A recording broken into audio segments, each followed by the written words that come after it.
الحمد لله الحمد لله الأكرم الذي خلق الإنسان وكرم وعلمه من البيان ما لم يعلم فسبحان الذي لا يحصى امتنانه باللسان ولا بالقلم ونشهد أن لا إله إلا الله وحده لا شريك له ونشهد أن سيدنا وسندنا وحبيبنا وحبيب ربنا وطبيبنا وطبيب قلوبنا وربنا ومولانا محمدا عبده ورسوله الذي أرسله الله تعالى ورسوله بالحق بشيرا ونذيرا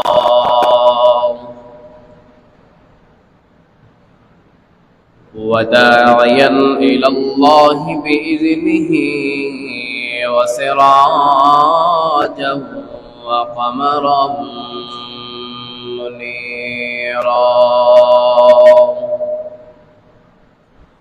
أما بعد فقد قال الله تبارك وتعالى في كلامه المجيد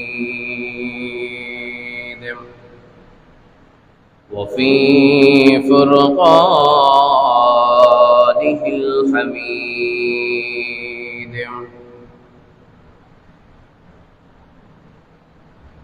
أعوذ بالله من الشيطان الرجيم بسم الله الرحمن الرحيم وما أرسلناك إلا رحمة للعالمين صدق الله مولانا العظيم وصدق رسوله النبي الكريم ونحن على ذلك لمن الشاهدين والشاكرين والحمد لله رب العالمين صلى الله على سيدنا ومولانا محمد وعلى آله وأصحابه وسلم صلى الله على سيدنا ومولانا محمد وعلى آله وأصحابه وسلم بلغ العلا بكمالهم كشاف الدجى بجمالهم حسنت جميع خصالهم صلوا عليه وآله محمد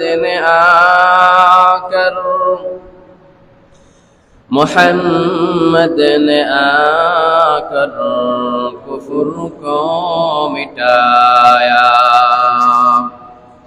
कुफ्र को मिटाकर صداقتكم بتايا بلغ العلا بكماله كشاف الدجى بجماله حسنت جميع خصاله صلوا عليه وآله لا إله إلا الله لا إله إلا الله لا إله إلا الله لا إله إلا الله لا إله إلا الله سبحان الله والحمد لله لا إله إلا الله لا إله إلا الله لا إله إلا الله الله الله الله الله الله الله الله الله الله الله الله الله الله الله الله الله الله لا إله إلا الله محمد رسول الله صلى الله عليه وسلم الحمد لله আল্লাহ সুবহানাহু ওয়া তাআলার দরবারে লাখ কোটি শুকর ও সুজুদ যে মহান রব্বুল আলামিন আপনাকে আমাকে রবিউল আউয়াল মাসের দ্বিতীয় জুমআয় মসজিদের ভিতরে আসার এবং বসার মতো তৌফিক করে দিয়েছেন। তাই আমরা নিয়ামতের শুকর আদায়তে মালিকের শুকরিয়া জ্ঞাপন করি আলহামদুলিল্লাহ। প্যারে হাজরিন, এই মাসটি অত্যন্ত গুরুত্বপূর্ণ একটি মাস।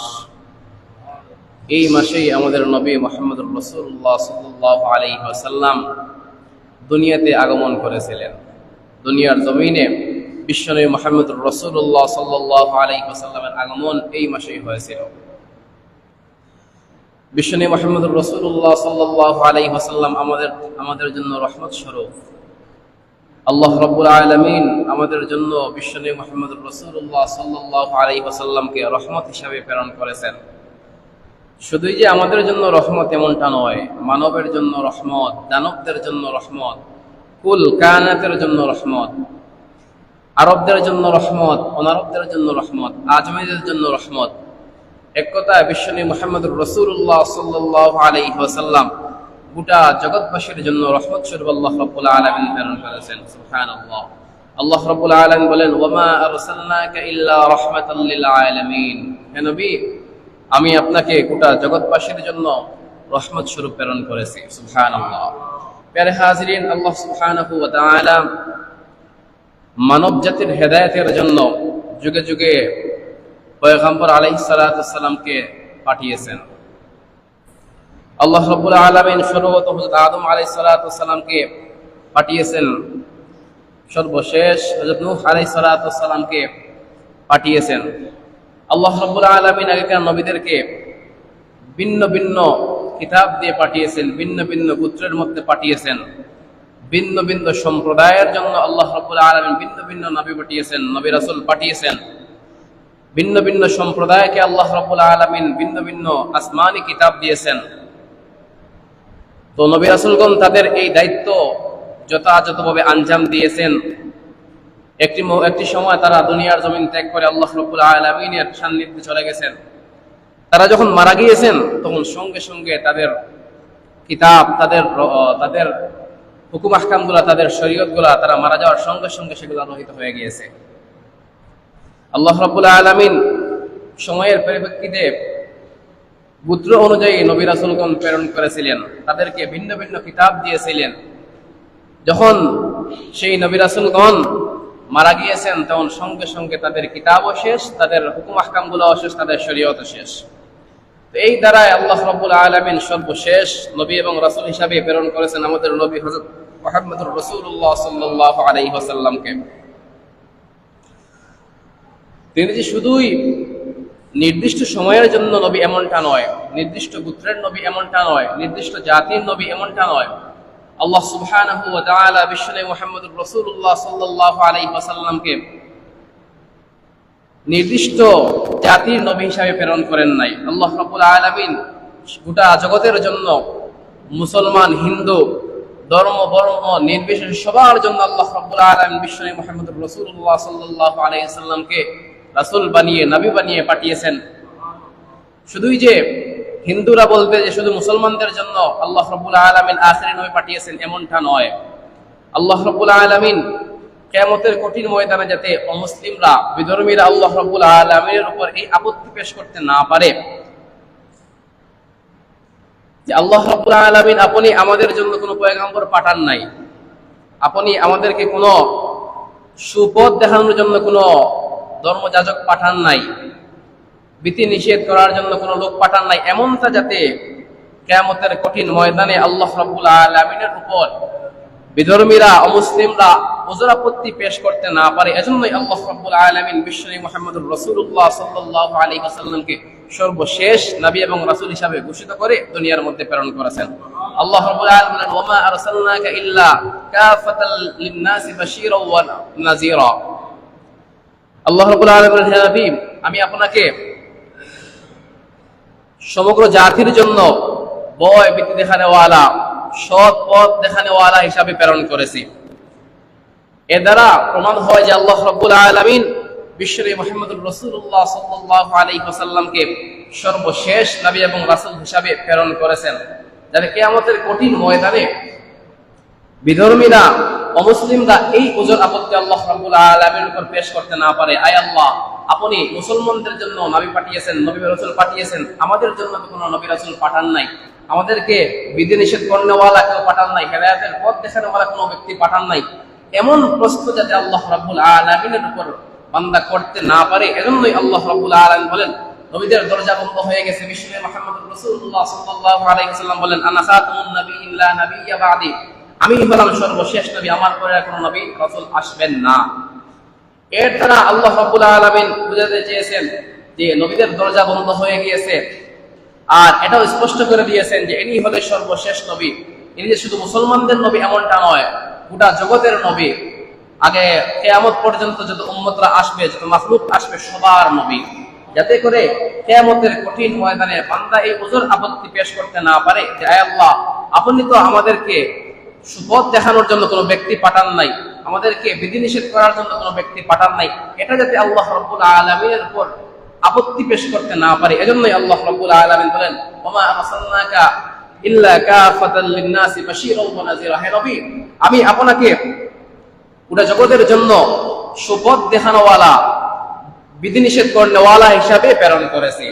আল্লাহ রাব্বুল আলামিন সূরা মায়েদার 19 নম্বর আয়াতের ভিতরে বলেন, হে আহলে কিতাবীরা, দীর্ঘদিন নবী রাসূল পাঠাই নাই, বিরতির পর আমি আমার রাসূল প্রেরণ করেছি, যাতে করে তোমরা একথা বলতে না পারো যে আমাদেরকে তো বিধি নিষেধ করনেওয়ালা কেউ ছিল না, আমাদেরকে সুপথ দেখানোওয়ালা কেউ ছিল না, আমাদেরকে আল্লাহ রাব্বুল আলামিনের পথ দেখানোওয়ালা কোনো ব্যক্তি ছিল না, আমরা আল্লাহ রাব্বুল আলামিন থেকে একেবারে গাফিল ছিলাম, আল্লাহ রাব্বুল আলামিন সম্পর্কে একেবারে অজ্ঞ ছিলাম, আমরা ধর্ম সম্পর্কে একেবারে অজ্ঞ ছিলাম, এমন ওজর আপত্তি যাতে পেশ করতে না পারে। এজন্যই আল্লাহ রাব্বুল আলামিন বিশ্বনবী মুহাম্মদুর রাসূলুল্লাহ সাল্লাল্লাহু আলাইহি ওয়াসাল্লামকে সর্বশেষ নবী ও রাসূল, এমনকি সঙ্গে সঙ্গে স্বীকৃতি দিয়েছেন গোটা জগতের জন্য আল্লাহ রাব্বুল আলামিন বিশ্বনবী মুহাম্মদুর রাসূলুল্লাহ সাল্লাল্লাহু আলাইহি ওয়াসাল্লামকে প্রেরণ করেছেন। সুবহানাল্লাহ। প্রিয় হাজিরিন, এত এই 3-4 মিনিটের যে আলোচনা, তারা এটাই বোঝাতে চেয়েছি যে আল্লাহ রাব্বুল আলামিন বিশ্বনবী মুহাম্মদুর রাসূলুল্লাহ সাল্লাল্লাহু আলাইহি ওয়াসাল্লামকে গোটা জগতের জন্য রহমত স্বরূপ প্রেরণ করেছেন। আল্লাহ রাব্বুল আলামিন বলেন, কুল ইয়া আইয়ুহান নাস ইন্নী রাসূলুল্লাহি আলাইকুম, হে মানুষ সকল, আমি তোমাদেরকে আমার নবী, আমার প্রতিনিধি তোমাদের সামনে প্রেরণ করেছি। এটা দ্বারা আল্লাহ রাব্বুল আলামিন এটা বোঝাতে চেয়েছেন যে যাতে করে মানুষ এটা কিয়ামতের কঠিন ময়দানে আল্লাহ রাব্বুল আলামিনের সাথে উযর আপত্তি পেশ করতে না পারে যে আয় আল্লাহ শুধু আপনি মুসলমানদের জন্য নবী পাঠিয়েছেন, শুধু ঈমান ওয়ালাদের জন্য নবী পাঠিয়েছেন, এমনটা যাতে না বলতে পারে। এজন্যই আল্লাহ রাব্বুল আলামিন বলেন আমি বিশ্বনবী মুহাম্মদুর রাসূলুল্লাহ সাল্লাল্লাহু আলাইহি ওয়াসাল্লামকে সর্বশেষ এবং সমগ্র জাতির জন্য রহমত স্বরূপ প্রেরণ করেছি। সুবহানাল্লাহ। এখন কথা হলো বিশ্বনবী মুহাম্মদুর রাসূলুল্লাহ সাল্লাল্লাহু আলাইহি ওয়াসাল্লামকে আল্লাহ রাব্বুল আলামিন আমাদের জন্য রহমত স্বরূপ প্রেরণ করেছেন, আর তারই মাধ্যমে আমরা ঈমানের মতো দৌলত পেয়েছি, ঈমান ওয়ালা হয়েছি। এজন্য আল্লাহ রাব্বুল আলামিনের শুকরিয়া আদায় করতে হবে। যেহেতু নবীজি সাল্লাল্লাহু আলাইহি ওয়াসাল্লামের জন্মের মাস এটি, এই জন্ম তারিখ নিয়ে মুফাসসিরিন কিরামগণ মতামত করেছেন। কোন মুফাসসিরগণ বলেছেন ৮ তারিখ, কোন মুফাসসির বলেছেন ৯ তারিখ, আবার ১২ তারিখ, একটি মত পাওয়া যায়। তবে সবাই একমত যে বিশ্বনবী মুহাম্মদুর রাসূলুল্লাহ সাল্লাল্লাহু আলাইহি ওয়াসাল্লাম রবিউল আউয়াল মাসের এই উল্লেখযোগ্য কয়েকটি তারিখ মোতাবেক রয়েছে, এই উল্লেখযোগ্য কয়েকটি তারিখ, কিন্তু দিন ছিল সোমবার। সোমবার বিশ্বনবী মুহাম্মদুর রাসূলুল্লাহ সাল্লাল্লাহু আলাইহি ওয়াসাল্লাম দুনিয়ার জমিনে আগমন করেছেন আমাদের জন্য রহমত স্বরূপ।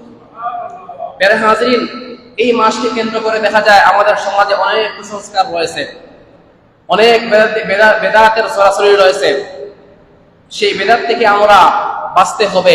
শুধু যে আমরা নিজে বাঁচবো এমনটা নয়, আমাদের আশপাশে যারা রয়েছে, আমাদের পাড়া প্রতিবেশী, আমাদের ভাই, আমাদের আত্মীয় সবাইকে বাঁচাতে হবে, তাদেরকে বুঝাতে হবে যে বিশ্বনবী মুহাম্মদুর রাসূলুল্লাহ সাল্লাল্লাহু আলাইহি ওয়াসাল্লাম এই মাসেই জন্মগ্রহণ করেছেন, ঠিক আছে, আবার এই মাসেই বিশ্বনবী মুহাম্মদুর রাসূলুল্লাহ সাল্লাল্লাহু আলাইহি ওয়াসাল্লাম মৃত্যুবরণ করেছেন। আল্লাহ রাব্বুল আলামিন বিশ্বনবী মুহাম্মদুর রাসূলুল্লাহ সাল্লাল্লাহু আলাইহি ওয়াসাল্লামকে এই মাসে আমাদের সামনে আগমন করিয়েছেন, আমাদের কাছে পাঠিয়েছেন। এটি যেমন আনন্দের বিষয়, ঠিক তদ্রূপভাবে এই মাসেই বিশ্বনবী মুহাম্মদুর রাসূলুল্লাহ সাল্লাল্লাহু আলাইহি ওয়াসাল্লাম আমাদের মাঝ থেকে বিদায় নিয়েছেন। একদিকে যেমন আনন্দের বিষয়, অন্যদিকে এটি দুঃখের বিষয়। তো প্রিয় হাজিরিন, আমাদের কিছু ভাইরা রয়েছেন যারা কিনা এই 12ই রবিউল আউয়ালকে কেন্দ্র করে অনেক বেদাতের সরাসরির মধ্যে লিপ্ত হন। দেখা যায় 12ই রবিউল আউয়ালকে কেন্দ্র করে রাস্তার মধ্যে ব্যানার টানিয়ে তারা বিভিন্ন র্যালি বাহির করে, বিভিন্ন যাত্রা বাহির করে, এভাবে মিছিল করে, বিভিন্ন দোকানে যাকজমক উৎপন্ন করে, মোমবাতি জ্বালায়, আগরবাতি জ্বালায়, মসজিদের ভিতরে লাইটিং করে। এটি সম্পূর্ণ বেদাত। বিশ্বনবী মুহাম্মদুর রাসূলুল্লাহ সাল্লাল্লাহু আলাইহি ওয়াসাল্লাম ওনার জীবন দশায় একটি বারও ঈদে মিলাদুন নবী উদযাপন করেন নাই।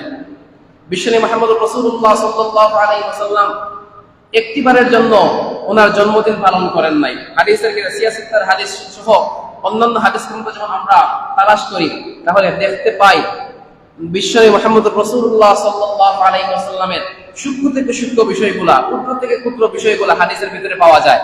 কিন্তু একটি হাদিস, দুর্বল হাদিসের মধ্যে পাওয়া যায় না যে বিশ্বনবী মুহাম্মদুর রাসূলুল্লাহ সাল্লাল্লাহু আলাইহি ওয়াসাল্লাম ওনার জন্মদিন পালন করেছেন। কিন্তু আজ আমাদের দুঃখের বিষয় হলো যে আমাদের অনেক ভাইরা রয়েছেন এই ঈদে মিলাদুন নবীকে উদ্দেশ্য করে অনেক বেদাতের মধ্যে লিপ্ত রয়েছেন। তারা এই বেদাতগুলা করতেছেন, কার্যকলাপগুলা করতেছেন। তারা নিজেরা দাবি করেন যে এগুলা বিশ্বনবী মুহাম্মদুর রাসূলুল্লাহ সাল্লাল্লাহু আলাইহি ওয়াসাল্লামের জন্মদিন উপলক্ষে তারা শুকরিয়া আদায় করতেছে। এটি আসলে প্রথম 600 হিজরি পর্যন্ত, বিশ্বনবী মুহাম্মদুর রাসূলুল্লাহ সাল্লাল্লাহু আলাইহি ওয়াসাল্লামের মৃত্যুর পর থেকে 600 হিজরি পর্যন্ত এর কোনো প্রথা ছিল না। 600 হিজরির পর থেকে এর আবির্ভাব হয়েছে। 600 হিজরি পর্যন্ত দেখা যায় যে বিশ্বনবী মুহাম্মদুর রাসূলুল্লাহ সাল্লাল্লাহু আলাইহি ওয়াসাল্লাম ওনার জীবন দশায় একটিবারও ঈদে মিলাদুন নবী নামে নিজের জন্মদিন উদযাপন করার জন্য কোনো অনুষ্ঠান আয়োজন করেন নাই। এরপর হলো যে ওনার সাহাবায়ে কেরাম, খাঁটি সবচেয়ে খাঁটি আশিকে রাসূল হলেন সাহাবায়ে কেরাম রাদিয়াল্লাহু তাআলা আনহু।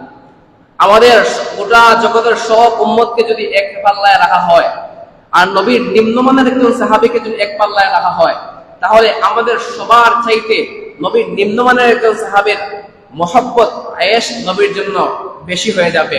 নবীর নিম্নমানের একজন সাহাবীর মহব্বত এর পাল্লা ভারী হয়ে যাবে। নবীজির সাহাবায়ে কেরামদের জীবন দশায় নবীজির সাহাবীরা একটিবারের জন্য নবীজির এই দিবসগুলো উদযাপন করেন নাই, মিলাদুন নবী উদযাপন করেন নাই। গেল সাহাবীদের যুগ।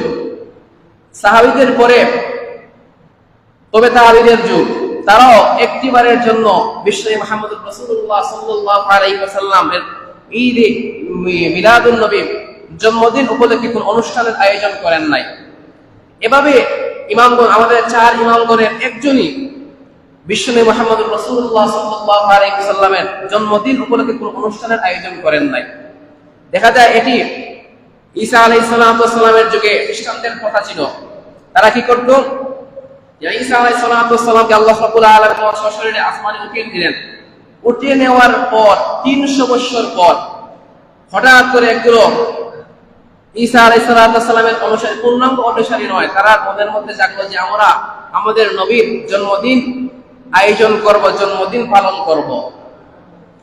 তো সত্যিকারে যারা ঈসা আলাইহিস সালামের অনুসারীরা ছিল, তারা তখন তাদেরকে বাধা প্রদান করে যে ঈসা আলাইহিস সালামের জন্মের 300 বছর পর এখন তোমাদের মনের মধ্যে জাগছে যে ঈসা আলাইহিস সালামের জন্মদিন তোমরা পালন করবে।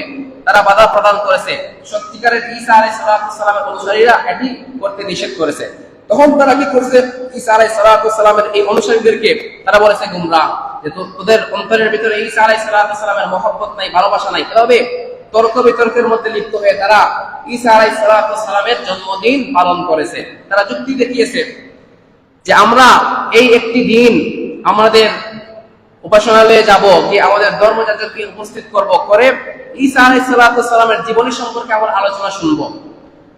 তো ফায়দা কি হবে? ঈসা আলাইহিস সালাম সম্পর্কে আমরা জানতে পারবো, ঈসা আলাইহিস সালামকে চিনতে পারবো। এটি ঠিক আছে, এটি করা যায়, করতে পারবে, কিন্তু তাদের উদ্দেশ্য এটি নয়। তারা প্রথম নাম দিছে এটি, প্রথম কয়েকদিন তারা এভাবে আলোচনা করেছে, আয়োজন করেছে। তারা তাদের উপাসনালয়ে গিয়েছে, যাওয়ার পর কি করছে? তাদের ধর্মযাজককে আনার পর ঈসা আলাইহিস সালামের জীবনী সম্পর্কে আলোচনা শুনেছে। তো তারা এক পর্যায়ে দেখলো যে তাদের এই অনুষ্ঠানে মানুষ অংশগ্রহণ নিচ্ছে না, যুবক যুবতীরা অংশগ্রহণ নিচ্ছে না, অংশগ্রহণ করতেছে না। তখন তারা কি করলো? পরামর্শ করলো, যুক্তি করলো যে এই অনুষ্ঠানটা কিভাবে জাঁকজমকপূর্ণ করা যায়। তখন তারা এই অনুষ্ঠানের ভিতরে তারিখ ছিল, যারা পাশ্চাত্য বিশ্ববিদ্যালয়ে আছে, যারা ইউরোপ আমেরিকাতে আছেন, তারা জানেন 25শে ডিসেম্বর তাদের জাঁকজমকপূর্ণ একটি অনুষ্ঠান হয়। যারা ঈসা আলাইহিস সালাম খ্রিস্টান আছে, তাদের 25শে ডিসেম্বর একটি জাঁকজমকপূর্ণ অনুষ্ঠান হয়। তো তারা কি করলো? এই তারিখ নির্ধারণ করে এদিন তাদের উপাসনালয়ে প্রথম শুধু ঈসা আলাইহিস সালামের জীবনী সম্পর্কে আলোচনা করতো, শুনতো। তারা ঈসা আলাইহিস সালাম সম্পর্কে জানতো, এটি ঠিক আছে। এটাই যদি ঠিক থাকতো, সীমাবদ্ধ থাকতো, কোনো দুঃখ ছিল না। তারা কি করছে? যখন দেখলো মানুষের সমাগম নাই, তখন তারা কি করলো? তারা চিন্তা করলো যে এটি কিভাবে একটি জাঁকজমকপূর্ণ করা যায়। তখন তারা কি করলো? যে তারা একটি জিনিস অ্যাড করলো, যে আমরা প্রথম অবস্থায় বাদ্যযন্ত্রগুলো অ্যাড করি, দেখা যাক এই বাদ্যযন্ত্রের কারণে কি মানুষ আমাদের এখানে আসে কিনা। তো কয়েকদিন চললো এভাবে, বাদ্যযন্ত্রগুলা অ্যাড করলো। অ্যাড করার পরে দেখে তারা মানুষ তাদের দিকে ধাবিত হচ্ছে না। তখন তারা আবার পরামর্শ করলো, করে যে শুধুই বাদ্যযন্ত্র অ্যাড করলে হবে না, এর সাথে আমরা কবিতা আবৃত্তি করতে হবে, কবিতাগুলো অ্যাড করতে হবে, বিভিন্ন নাচ নৃত্যগুলো অ্যাড করতে হবে। তখন তারা পরের বছর কি করলো? এই কবিতা আবৃত্তিগুলা, নাচগুলা, নৃত্যগুলা অ্যাড করলো। করার পরও তারা দেখলো যে পুরোপুরি মানুষের সমাগম হচ্ছে না। তখন তারা আবার পরামর্শ করলো, করার পর তারা সিদ্ধান্ত গ্রহণ করলো যে আমরা আগামীতে এই সবগুলা করব, সঙ্গে সঙ্গে আমরা মদ, জুয়া, এরপরে মহিলাদেরকে একত্রিত করব। যদি এটা করতে পারি তাহলে আশা রাখা যায় মানুষের সমাগম বাড়বে। তো তারা এটার মধ্যে সাকসেসফুল হলো। দেখা গেল এরপর তারা যখন এগুলা উদ্যোগ নিল, এভাবে যখন তারা মদ এবং মহিলাদেরকে একত্রিত করলো, নাচ গান আয়োজন করলো, তখন দেখা গেল বিরাট মানুষের সমাগম হলো। এভাবে তারা এই প্রথাগুলো চালু করলো। চালু করার পর দেখা গেল গোটা বছরে তাদের এত নাজায়েজ কর্মকাণ্ডগুলো হয় না, যেমনটা 25শে ডিসেম্বরকে কেন্দ্র করে নাজায়েজ কর্মকাণ্ড, মদ, জুয়া এবং ব্যভিচারে তারা লিপ্ত হয়।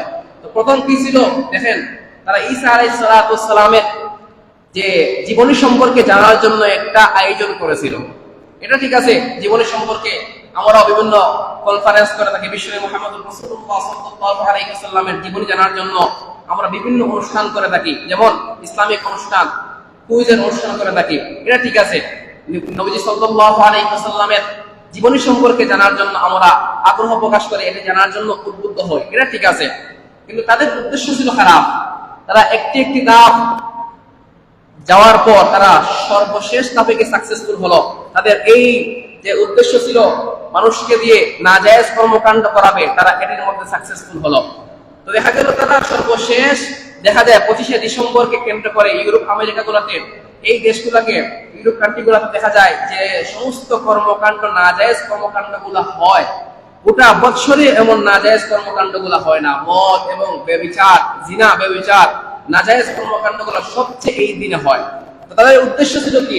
প্রধান উদ্দেশ্য ছিল যে তারা এই দিন কি করবে, ধর্মযাজক আনবে, আনার পর তারা ঈসা আলাইহিস সালামের জীবনী সম্পর্কে জানবে। তাই আস্তে আস্তে আস্তে আস্তে অগ্রসর হতে হতে শেষ পর্যায়ে নাজায়েজ কর্মকাণ্ডের মধ্যে লিপ্ত হয়েছে। আজ যদি আমরা সচেতন না হই, আমাদের ভাই ভাতিজা, আমাদের ছেলেপেলেকে যদি সচেতন না করি, আর এই বেদাতের দিকে আমরা তাদেরকে দাবিত করি, তাদেরকে সুযোগ দেই, বলে হ্যাঁ সমস্যা নাই, একটি দিন তো তার ঈদে বিশ্বনবী মুহাম্মদ রাসূলুল্লাহ সাল্লাল্লাহু আলাইহি ওয়াসাল্লামের জীবনী সম্পর্কে জানবে, রেলিতে বাহির হবে, তারা বিভিন্ন মিছিল মিটিং এ যাবে এই দিনকে কেন্দ্র করে। তখন দেখা যাবে যেমন ঈসা আলাইহিস সালামের অনুসারীরা কি করেছিল, এই নাজায়েজ কর্মকাণ্ডের মধ্যে লিপ্ত হয়েছিল। অদূর ভবিষ্যতে আমাদের জেনারেশন গুলাও এই নাজায়েজ কর্মকাণ্ডের মধ্যে লিপ্ত হবে। এখনো অনেকটা আছে যে আলহামদুলিল্লাহ উলামায়ে কেরামদের কারণে, প্রতিবাদ করার কারণে বর্তমান তাদের যে র্যালিগুলো বাহির হয় সেগুলোতে অনেক সংখ্যক মহিলারা কমেছে। কিন্তু আগে দেখা যেত যে তারা যখন র্যালি বাহির করতো, ব্যানার নিয়ে বাহির হতো, তাদের একটি অংশ থাকতো মহিলা, একটি অংশ থাকতো পুরুষ, বড় বিরাট একটা অংশ থাকতো মহিলাদের এবং পুরুষের। উলামায়ে কেরামদের প্রতিবাদ করার কারণে, ওয়াজ মাহফিলের কারণে এই একটি বিষয় তারা অনেকটা ছাড় দিয়েছে, অনেকটা বিষয়, এই একটি বিষয় তারা এখন কমিয়ে দিয়েছে। এজন্য প্যারে হাজিরিন, বিশ্বনবী মুহাম্মদ রাসূলুল্লাহ সাল্লাল্লাহু আলাইহি সাল্লামের জন্মের মাস, আমরা বিশ্বনবী মুহাম্মদ রাসূলুল্লাহ সাল্লাল্লাহু আলাইহি সাল্লামকে জানবো। জানার অনেকগুলো মাধ্যম আছে। আমরা বিভিন্ন সিরাতের বই রয়েছে, অংশগ্রহণ করার জন্য অনেক অনুষ্ঠান আয়োজন করা হয়। আমরা আমাদের ছেলেপেলেকে, আমার ভাইকে, আমার ভাতিজাকে এগুলোর মধ্যে অংশগ্রহণ করাবো, তাহলে নবীজির জীবনী সম্পর্কে তারা জানতে পারবে। আল্লাহ রাব্বুল আলামিন যদি তৌফিক দান করেন, তাহলে আগামী জুমআয় ইনশাআল্লাহ নবীজির জীবনী সম্পর্কে পূর্ণাঙ্গ আলোচনা শুনবো। সময় সংক্ষিপ্ততার কারণে এখানেই শেষ করতে হচ্ছে। আসসালামু আলাইকুম ওয়া রাহমাতুল্লাহ।